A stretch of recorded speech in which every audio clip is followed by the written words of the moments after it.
how do they call you? José Luis? Alexis. Alexis, vale, Alexis. From the Freie University in Berlin. Translatological remarks on rendering the Qur'an into Latin. Problems, theory, and methods. There you go. Bueno, voy a hablar en inglés, pero primero quiero agradecerles a todos por estar aquí. Como decía Oscar, la verdad es que es un momento de mucho nervio por tener a todos los especialistas enfrente de mí. Espero no, si cometo errores, que no sean tan graves. Y sí, pues bueno, ni modo. So, I changed the name of the presentation. I just changed problems for aims because at first I was thinking that the translatological problems would be the determining factors in the way in which these translators actually produce their translations. But then afterwards I decided to switch the idea to this functional theory idea that the aims are the main motor, that's the main factor that determines how a translation is done. So I will go quickly through this because even though I cut many slides from the presentation, it's still kind of long. So I'm just going to give some preliminary remarks, which will be very similar to the concluding remarks. But since I may run out of time, I figured out that I would present some sort of conclusions at first, then go over the narratio, let's say, and then finish with my conclusions. Then the translatological issues will be, I will just give some brief glances of some translatological aspects that I will address afterwards. And, well, the third part might be the most dense one, and, well, the concluding remarks. Sorry. So, for my preliminary remarks, I just want to say that the aim of the paper, and this is a research that I would like to conduct in depth, but still it's on the first stages. I want to apply translatological theory, and this means basically applying translatological terms to the way in which the translations were produced. I think perhaps I'm wrong, but I think that even though we have had a lot of discussion regarding the translations, I don't really believe that the focus, that the ideas of the translatological theory have been brought into the question of how these translations were produced. So this is the main idea. I will be addressing these three translations. And, well, I am saying that it's not trivial. It may sound like so, but I think that it's not. That according to their form, they may be divided between, Robert of Ketton makes up a group, let's say, because it's the only member of the group, and Mark of Toledo, and in this case the edition of Egidio, it's the other group, So then I'm saying that basic distinctions between them is that one can be described as an overt translation and the other two as covert translations. What do I mean by this? An overt translation is a translation that presents itself as being a translation. And a covert translation is a translation that it's not that it presents itself as being the original, but it kind of presents itself as being the original. In the case of Mark of Toledo translation, he says that he wants to use, the translation to be used for converting Muslims into Christianity. That might have been truth or not, but this is what he says in the prologue. So I'm assuming that he wants his translation to pose as the Qur'an. And I am assuming that the edition by Egidio, it's the same deal. So, I think that this is in the abstract I was talking about like a diachronic evaluation of the methods for translating. So I'm putting forward the idea that that there's a zeal for fidelity that increases over time. By this, I do not mean that there is like a progress in the sense that we have the translation by Robert and then like some work over the translation of Robert, and which would be Marx. I do not mean that they are stages.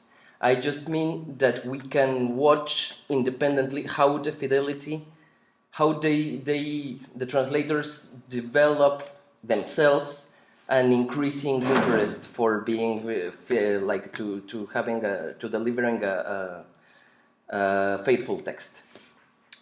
So I'm just naming the which kind of translations do we have here in functional terms, and well, I'm naming the Robert translations at heterofunctional. We will talk about this, but it means to pose. It means to function somehow as the original text, not quite. This is why it's hetero. It's not quite the same function as it has in the original culture. The equifunctional, I'm trying to suggest that the one by Mark is equifunctional in that it's supposed to function exactly, kind of, as the Qur'an in the original culture. And Egidius, since it apparently was meant to be read alongside the Arabic text, I'm suggesting, I didn't invent these terms, obviously. These are the terms used by Christian Nord, and I'm just trying to fit the translations into the terms that she uses. Another thing is the shift. This might be contested, I think, like much strongly, in a much stronger manner. There, according to my idea, there's a shift in the approach to the translating problems posed by the Qur'an. Robert of Ketton, as I'm saying, like there's a difference between problems, according to Amparo Hurtado Albir, who was working here at this university. She suggests that there's a difference between problems, like she calls one thing problems, which are, as she says, the objective problems of translating a text, and difficulties, which are subjective problems, which kind of the translator imagines. So everyone is committed to solve the objective problems, of course, but Robert of Ketton kind of imagines a lot more problems than the actual objective problems of translating the Qur'an, and this is because he wants the Qur'an to resemble a Latin text.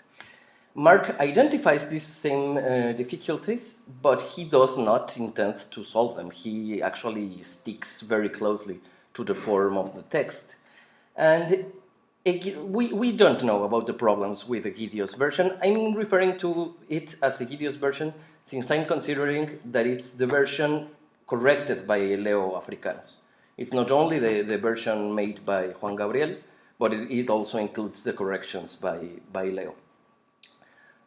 We don't really know what the problems were with them, but since the text resembles so much more, well, not so much more, but it resembles a lot to the original, I'm suggesting that they do not, as I say here, they do not rebuke the Qur'an for its style. And Robert and Mark actually do rebuke the Qur'an for its style. Robert complains bitterly about this, and Mark not so bitterly, but he also complains. What's going on? Oh, I'm gonna speak quickly. I hope that I don't run out of time. These are main points that I want to address. I'm saying here, this all I don't propose this. I'm just bringing stuff from translatological theory. There's this author who suggests that we have some sort of terminological chaos, speaking of translatological problems, because the translating process is not. One can look at the same problems from many different perspectives, and this is where I intend. Like the second part intends to explain this. There's some other author who speaks about well-defined and ill-defined translating problems. Well-defined problems are the problems that have a straight, direct solution to them. And the ill-defined translating problems are problems that one may address in many different ways. And I think that translatological problems are mainly ill-defined problems. This I suggest that instead of thinking of the big amount of terminology as a chaos, I think that we can think of it as a surplus, in the sense that as the more terms we have to address translatological issues, the better we will be able to define the translatological issues. I'm going to speak about the phases of the translating process in a bit. As I already said, that this functional theory considers the aim of the translation as a determining factor regarding how it was done. I already talked also about this difference between problems and difficulties. I will be addressing also to Nord's typology of translating problems. With theory and method, I just want to clear that some people speak about method, Hurtado Albir for one. Some other people speak about theory. For me, a method would be like what for Hurtado Albir is a method, I will treat it as a theory. We will face this thing of these concepts of foreignization and domestication. I know that they are kind of old, but I think that they apply quite well to what happened with the Quranic translations. And at least I will be referring just briefly to the certain difference between techniques and strategies, techniques being the actual techniques by which one translates a certain text, and a strategy mainly has to do with solving a problem, not with translating just plainly. So, these are the phases. Well, this would be the phases. You can see there from where I took these ideas. So, as I'm thinking, one may at first identify the aims or the problems, because the problems are actually a factor. Then one will formulate either tacitly or expressly a theory, will develop some methods that will go according to this theory, and then one will actually translate, apply the methods. Well, I just scattered some examples around the presentation. I'm presenting these fragments just to see how one single problem may be solved by different approaches. So in the Qur'an, we have the most faithful one actually is Leo's. And he puts, it's one of these fragments in the Qur'an where it mentions these gods, these pre-Islamic deities. So I didn't put Robert's translation here, but Robert actually puts the very names of the deities. But then Mark does this weird thing of putting, substituting the names of and also I took this example from Ulisse, by the way. Ulisse Cecchini uses this in a paper of his. So Mark does this. He somehow tries to substitute the names of the deities for some kind of cultural equivalent. Juan Gabriel just does this, that he kind of describes the function, like he imagines that the name of each deity kind of poses as some sort of sin, let's say, and at last Leo just barely takes the names and puts them on there. So we have a problem and many different kind of solutions. So the aims. For Robert of Ketton, as we perhaps all know, he was trying to deliver a translation, same thing there, that conveys accurately the meanings of the source text in order for it to inform works on anti-Islamic polemics. I think that this is very well known. Mark of Toledo, as I said, he states in his preface that he wants, or that Rodrigo and these are Mauritius want to use the Qur'an or to use the translation in order to confound the Muslims and to bring them into Christianity. And as for Egidio's version, it apparently was meant to be read alongside the Qur'an, or alongside the text of the original text, just in order to get into the Arabic text. But this is true, like it's not possible to discard the polemical purposes. There is, the problems actually pose, they are a factor, mainly in Robert's translation.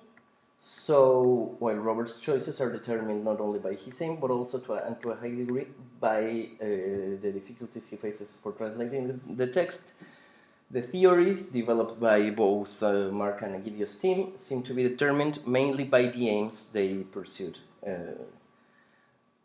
for translating the text. Perhaps this is the most important part of the presentation, I don't know. I think that Robert, in his preface, I've read suggestions towards this, but I think that one can read a lot more. I think that Robert, in his preface, actually gives us a very clear idea of what he thinks are the problems posed by the Quran, or the difficulties, like what he imagines to be the worst things in the Quranic text in order for it to be translated accurately.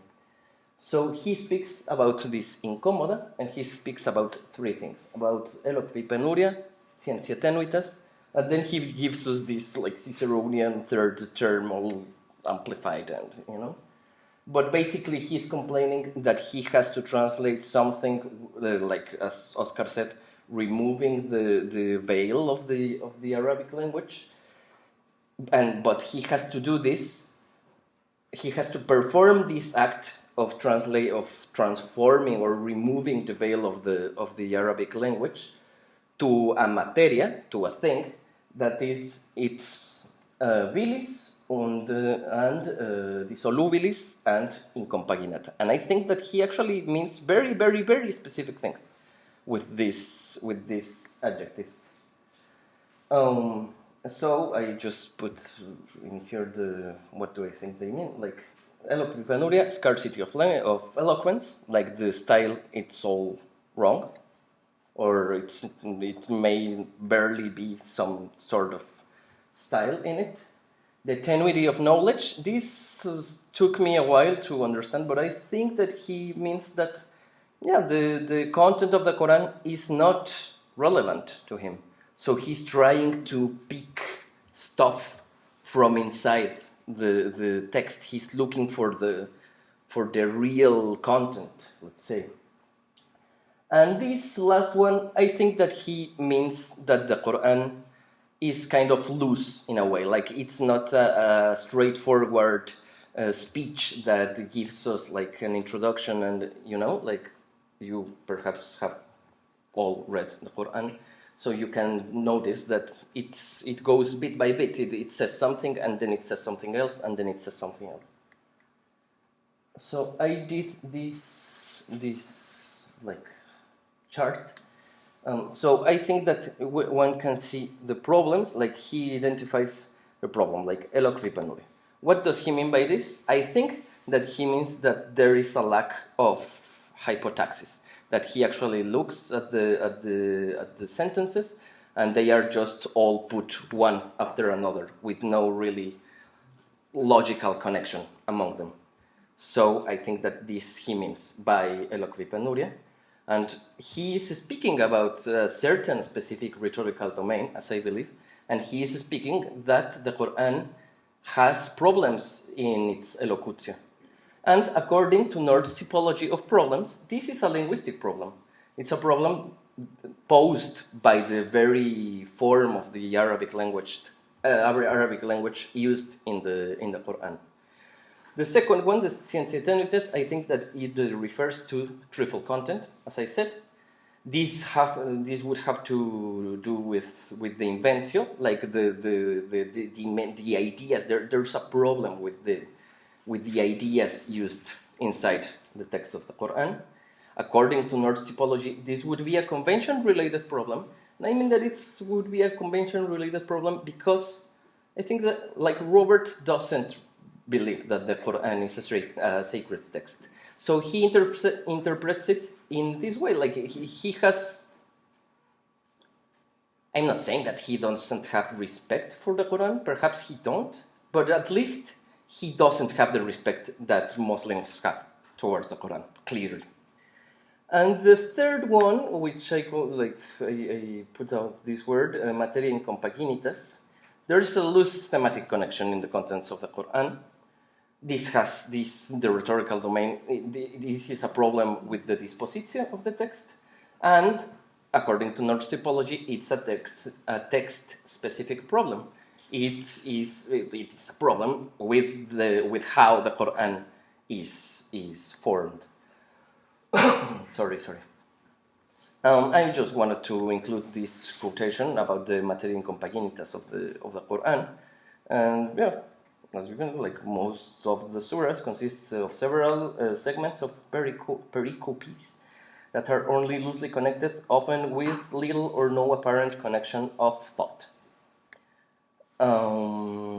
Then Mark's difficulties. I put these difficulties because he does not set, like, even though he says that the Qur'an does not fit with it's not.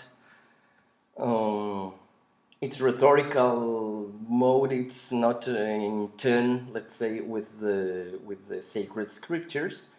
He does not actually intend to fix this in his translation. He just says this because he notices, and he just says the words. And, well, he says not so kind things, like it's speaking as someone who is crazy. And this inanimatus stilo turbato et dissoluto perhaps might be more interesting in order to see, like, what does he mean when he says that it's inanimatus. Certainly it seems like robotical, kind of, you know, like very straightforward, like with a lot of sententia and, you know, these endings like wahua, like the epithets of God at the end of passages, and so on and so forth. I'm just trying to put the difficulties identified by Mark in some, like, to fit them into the theory. And when he complains about these kind of things, he is entering into the domain of convention-related difficulties. They are difficulties that he imagines. There's not an actual objective problem in the Qur'an not resembling the Bible or the New Testament. It's just that he's used to this and, you know, he interprets it differently. And as I said, he does not intend to fix the problem. And also he speaks about the Qur'an being disordered, which would be the same incompaginitas that Robert notices, and this would be, as I said, a text-specific difficulty. This idea, perhaps I don't know, I would have a problem with this idea if I would hear it from someone. Even though Egidio's version, the problems in Egidio's version is not, they aren't clear, we may see something. And I think that they, as I said, perhaps due to the linguistic and religious backgrounds of the translators, they do not appear to identify difficulties in the text. They do not, as I think, imagine problems where there are no problems. They do not rebuke the Qur'an for its style. So perhaps they just face straight on the problems, the objective problems of the Qur'an. And they are not that successful, but anyway. So the aim, the change from aims into theories. For example, Robert. He intends to deliver a text that conveys the source text's meaning in a Latin style without the obstacle of Arabic elocution. This is the idea of to represent the content. This intends to represent the content of the source text in the target culture. And, well, just to finish, and this leads us to a heterofunctional translation, to achieve similar functions as the source text had in the source culture, and to achieve similar functions in the target culture. As for Mark, he intends to deliver a text that conveys the source text form and content ad sensum. In order for it, this may be contended as well, in order for it to be used for converting Muslims into Christianity, the function of this is to substitute the source text in the target culture, and as I said, I can identify his translation in functional terms as being an equifunctional translation, which intends to achieve the source text functions for the target audience. Alexis. Yeah. I'm done. Damn. Sorry.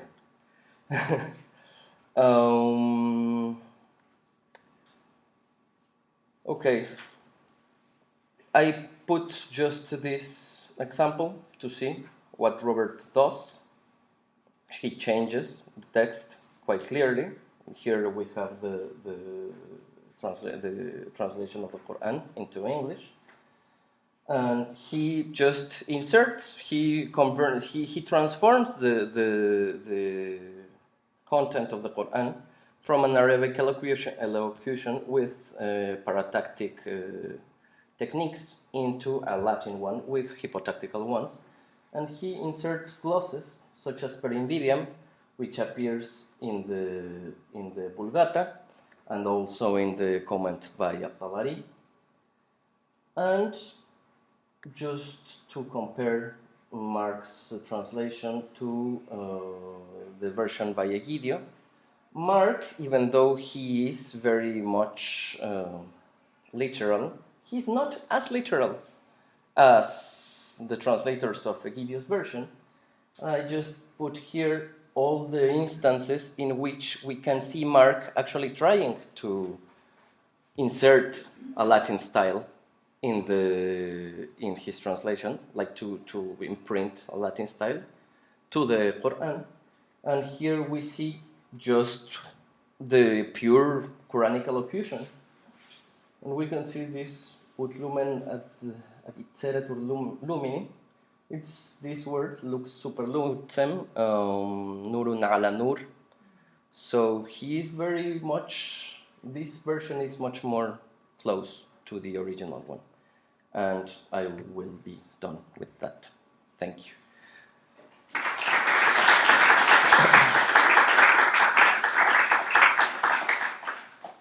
Thank you, Alexis. Now we will have time for questions for Alexis, but we can also include them or involve them in questions to the persons who have participated in the first part of the session of the afternoon. Ulysses. Yes, thank you very much for your very interesting paper, especially for the interpretation of the three characteristics by Robert, because I would like to reread now the prologue with your interpretation, because now I don't remember very well, but I think I always thought them to Robert telling his own deficiencies, like I won't translate well because of the scarcity of my Latin, or the scarcity of the Latin language to render the Arabic, or my own little knowledge of these things. But, well, surely it's interesting to see if it can and should maybe be read in the way you put it, so it's very interesting. And also I wanted to make maybe a suggestion of how I'm interpreting Animatus by Mark of Toledo, because my opinion is that you shouldn't read it as like inanimate or like, but remembering that Mark comes from Toledo, so with an Arabic-speaking mind, if you will. I always read that as a Latinization of Majnun. So in Animatus, like you have a demon inside yourself, like next to the Pidelira, like sometimes like it's in delirium, and some other times like it's possessed by some spirit.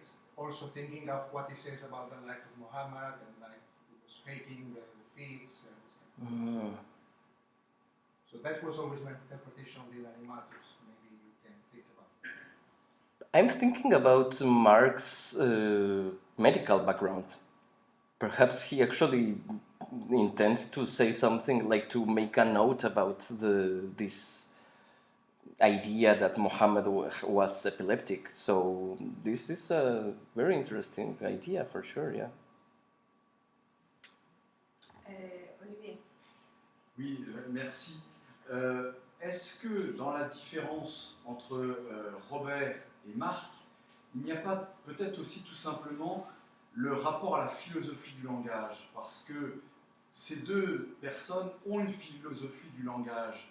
Robert de Ketton, il a encore la philosophie du langage d'Isidore de Séville et des étymologies, ce qui n'est plus le cas de Marc de Tolède, qui lui est déjà dans l'héritage de la logique d'Aristote.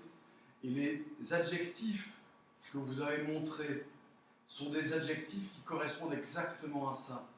Les adjectifs utilisés par Robert pour montrer ce qu'il veut faire relèvent de l'étumone, relèvent des étymologies d'Isidore de Séville, et les adjectifs sur le langage de Marc relèvent de la logique aristotélicienne. Et je me demande si à la base, il n'y a pas un changement de philosophie du langage.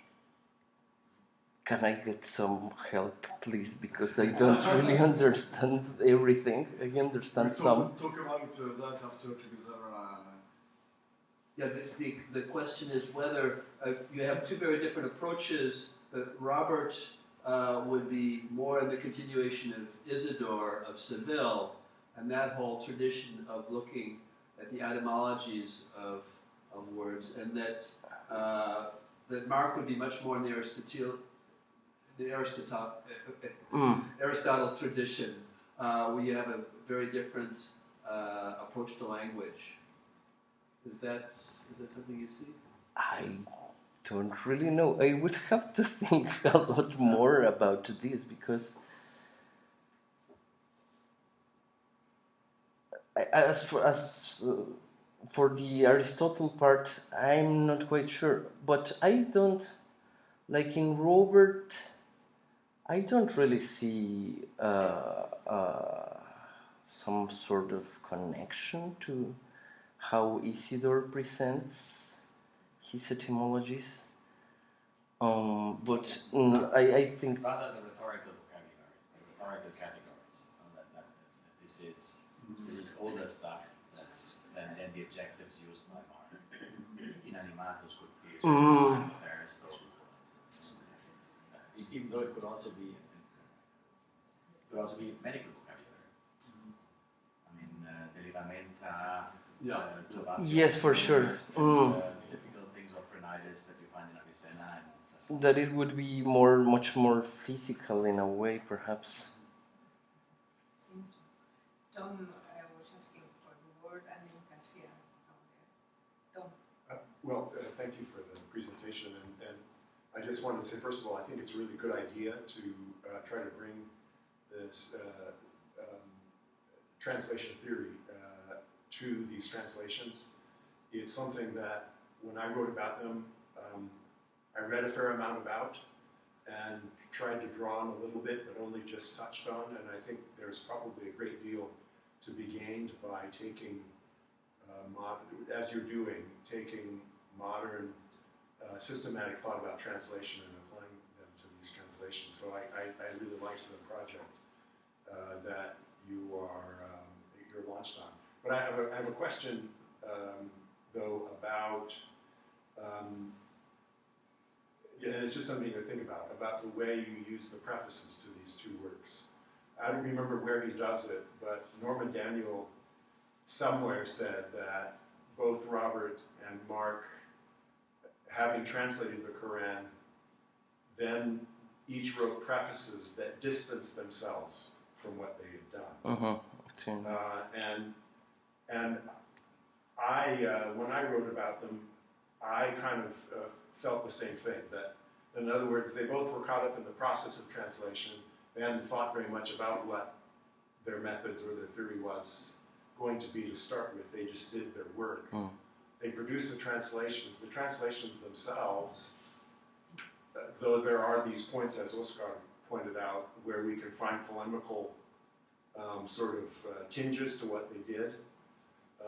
The translations themselves aren't overtly polemical texts. And so then they both thought, oh, wait a second, I've got to say some bad stuff about this because I forgot to make the text look bad. And I raise that simply because there may be some distance, in other words, between what they say in their prefaces about what they're doing when they're translating and what they actually did when they translated. And so I just wonder what your thoughts are about that. Are these prefaces actually, in some ways, misrepresentative of what the translations themselves actually did? I do see that they distance themselves from their translations. Like as you said, I think that they somehow felt obliged to say something bad about the text and that they were translating. I think that also Robert, in his preface, when he speaks that he had to leave his work on geometry and this kind of thing, like he kind of has to justify himself. Like, why are you dealing with these heathens? And he kind of suggests that there is something of interest in Arabic science. I do think that they distance themselves from the texts, but I also think that they thought it through, let's say. And you have shown this in your papers and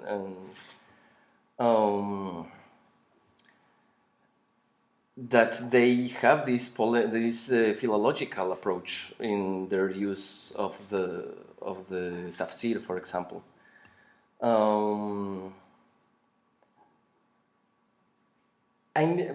just faced with the evidence that, as I believe that this evidence is very, very much compelling. It speaks for itself. I don't, like, even though I do believe that Robert distances himself from, like, the translation and the preface are very, like, kind of different, or said in different tones. And then I just find this and I just say to myself, oh my God, like, he's actually speaking quite directly about the subject.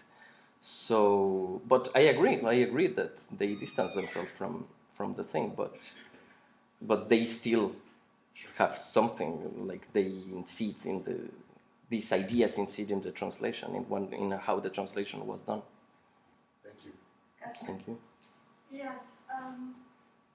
Thank you very much, Alexis. I was thinking about it, and I don't know if I can explain myself clearly, and I don't know if I can go to your levels of, formal analysis from the translatory point of view.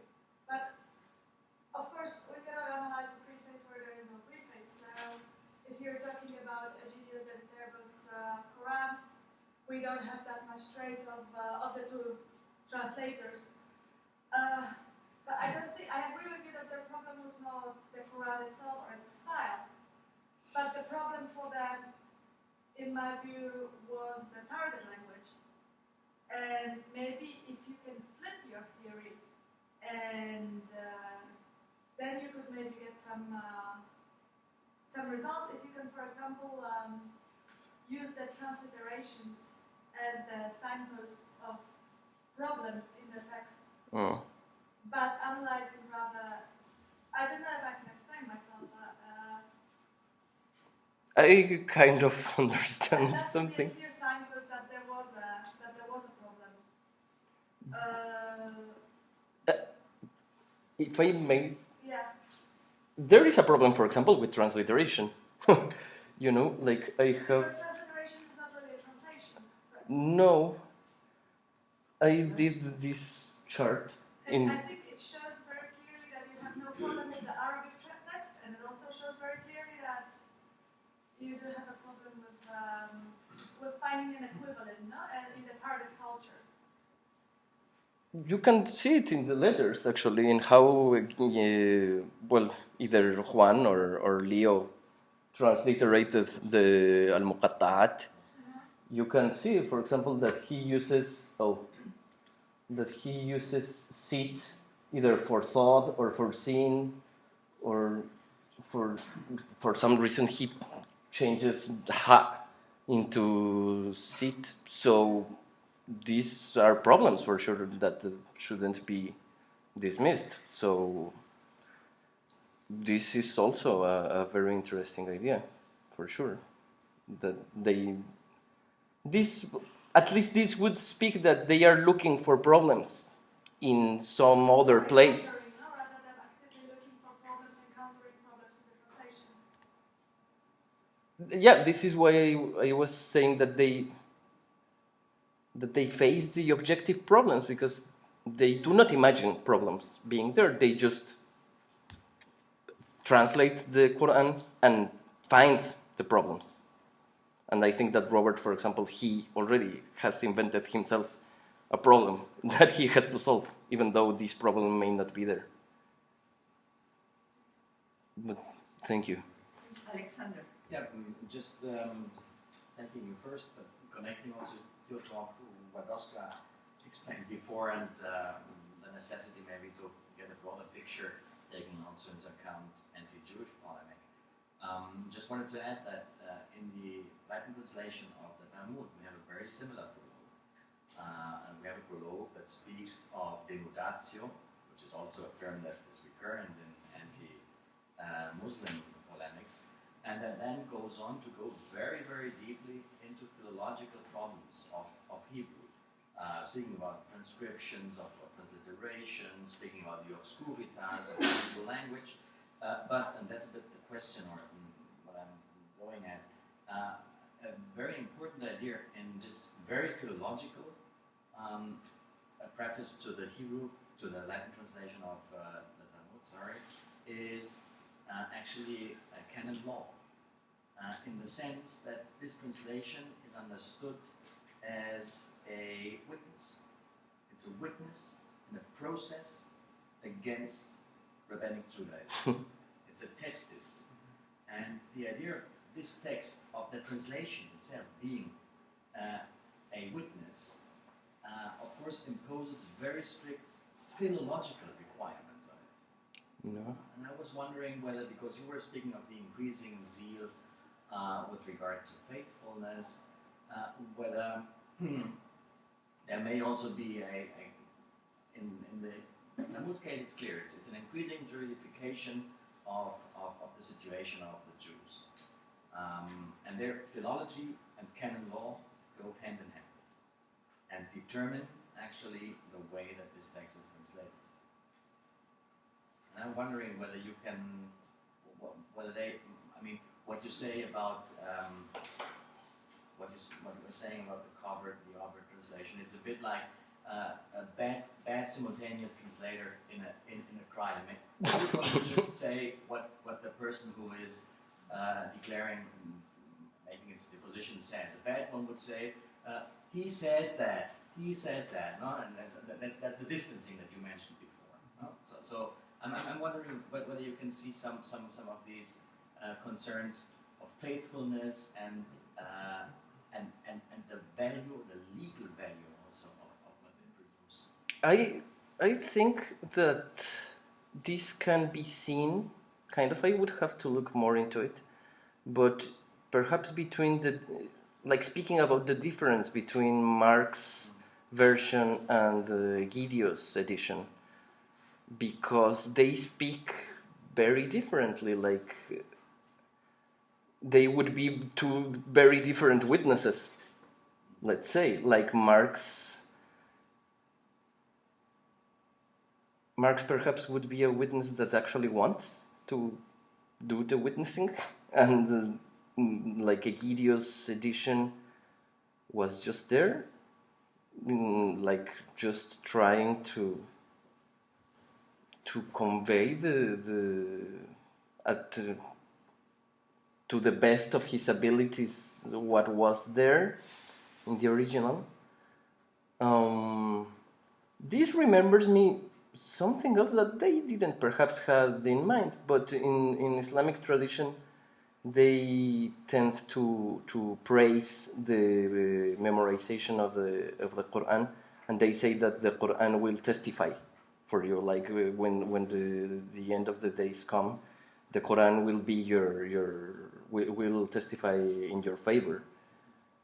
So this may lead to very interesting ideas about the pragmatic uses of the text, and perhaps mainly in regard to Egidio's version, as to how it was used, like to which extent was actually used either for philological purposes or for polemical ones. But yeah, I do sense some resonances around what you're saying, for sure. Yeah, well, just to come back to this idea, I think Alexander brought up the idea of lex, of law. I mean, this is one of the reasons that the Qur'an is burned in Paris, is that it's seen as the Jews now have a new law. That we all thought that the Jews were holding on to the old law, but now they have a new law, which is the Talmud. And often in the Middle Ages, this came up, I think, earlier today. The Qur'an is presented as lex Mahometi or lex Saracenorum. So these ideas that there are these rival laws. There's the law of Moses, the law of Christ, and the law of Muhammad of the Saracens. And then there's a Talmud that comes around, and somehow the Jews are no longer following the law of Moses, so we burn the Talmud.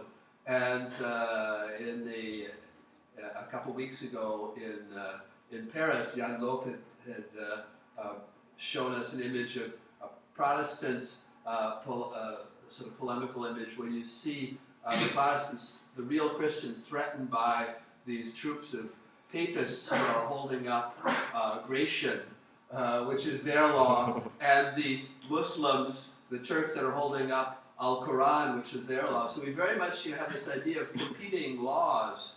And I wonder, I mean, this is not really a question specifically directed at your presentation, but I think it's something interesting to think about how, that's part of what makes these translations important, is we need a Latin text of these rival laws, and in some cases to burn them. I mean, Oscar showed us one marginal comment saying that this res turpissima is reason in itself to burn this book. So there are rival laws that ought to be burned, but that we're going to, carefully translate and study.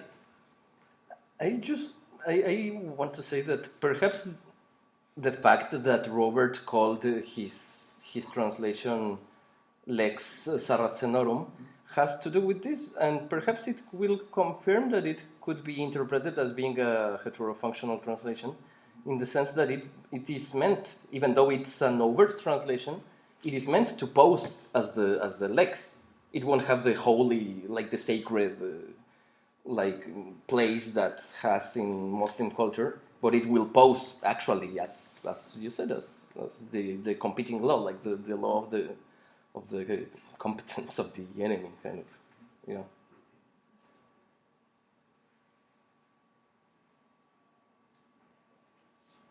No more questions? And on reflection, some question about the previous presentations that after this discussion would arise.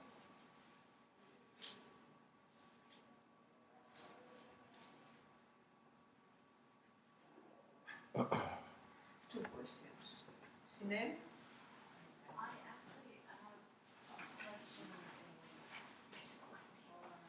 No se oye, si no te pones de pie.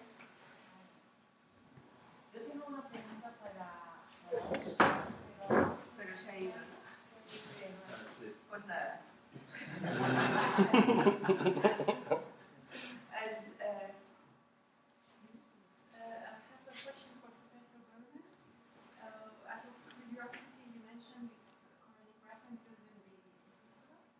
And I was curious because I can see how the verse on zeal and the other one on the divorce, how it can be. We need them. Yes. How it can be used for polemical purposes, and I was curious to understand the context in which the reference to Zechariah